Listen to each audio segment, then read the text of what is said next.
Other examples of these phenomena of group behavior can be provided. In regard to the de-individualization that occurs in groups, it's quite true that people in large groups tend to lose their individuality and self-awareness and behave in ways that they normally would not if they were alone. And this type of behavior is known as de-individualistic behavior. This de-individualism can lead to pro-social behavior. De-individualistic behavior is not always antisocial. One example of pro-social de-individualistic behavior might be what can occur during a period of shared emotional pain after some sort of cataclysmic event. When people band together as a group and take part in an outpouring of kindness as a group that they might not have taken part in individually.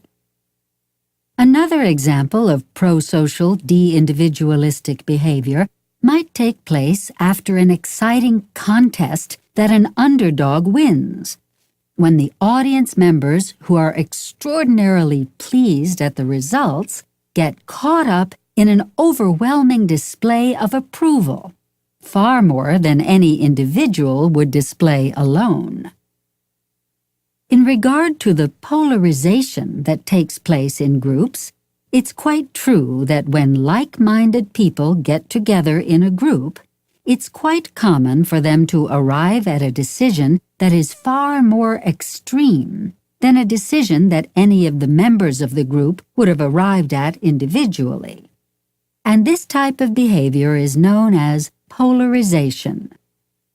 This polarization doesn't always have to lead to antisocial behavior. It can also lead to pro-social behavior.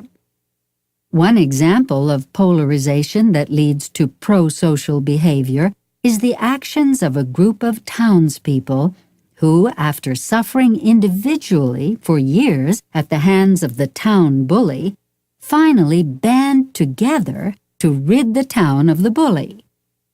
Another example of polarization that leads to pro-social behavior is a group of employees who have suffered individually for years under a horrible and sadistic boss who band together as a group to deal with the boss.